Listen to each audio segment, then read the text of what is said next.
In the stillness of the night, Jesus sits alone within the cold, confining walls of a stone cell. His hands, bound tightly with coarse rope, rest quietly in his lap.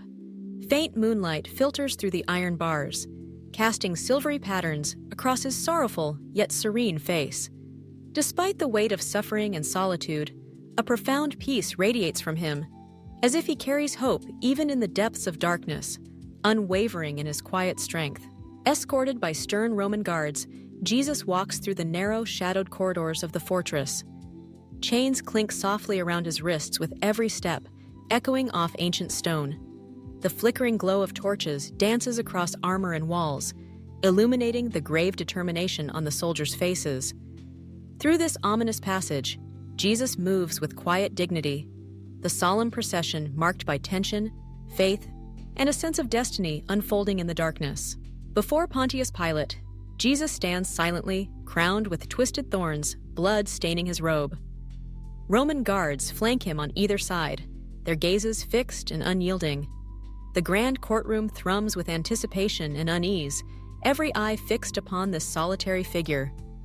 Despite the pain and humiliation, Jesus remains composed, his presence quietly commanding. In this moment of judgment, the air is thick with tension, as the fate of one man seems to weigh upon the world itself. In the stillness of the night, Jesus sits alone within the cold, confining walls of a stone cell. His hands, bound tightly with coarse rope, rest quietly in his lap. Faint moonlight filters through the iron bars, casting silvery patterns across his sorrowful yet serene face. Despite the weight of suffering and solitude, a profound peace radiates from him, as if he carries hope even in the heart of darkness, unwavering in his quiet strength. Before Pontius Pilate, Jesus stands silently, crowned with twisted thorns, blood staining his robe. Roman guards flank him, their gazes stern and unyielding. The grand courtroom hums with tension and anticipation, every eye fixed on this solitary figure. Yet in the midst of pain and humiliation, Jesus remains composed, his presence quiet but commanding. In this moment of judgment, the fate of one man seems to weigh upon the whole world. In the Garden of Gethsemane, under the shroud of night, Jesus kneels on the cold earth, his sweat falling like drops of blood. The olive trees whisper in the wind, bearing witness to the agony that fills his soul. He lifts his eyes to heaven and prays in silence, carrying the burden of humanity's suffering.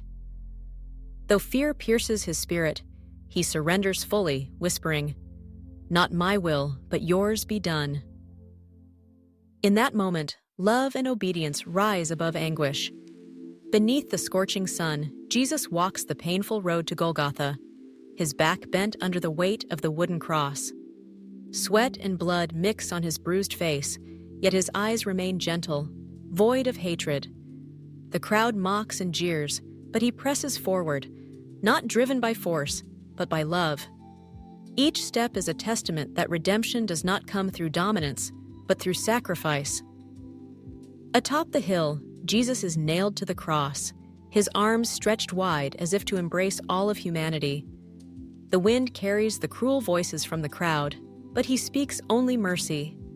"Father, forgive them, for they know not what they do." In the depths of agony, his eyes still shine with compassion. His body weakens, but his love endures, a love that brings life even in the face of death. And then, on the third morning, as dawn breaks the silence, the stone is rolled away. The tomb lies empty, the burial cloths folded with care. An angel appears and declares to the women weeping, "He is not here, he has risen." In that sacred moment, everything changes. Death is no longer the end, but the beginning of eternal life. The light of the resurrection burns bright, offering hope to all, forever unshaken. This is the story of a king who wore no crown of gold, who ruled not from a throne, but from a cross. A story of sacrifice, love, and victory over death. His journey was not one of comfort, but of purpose, and through his suffering, humanity was offered salvation.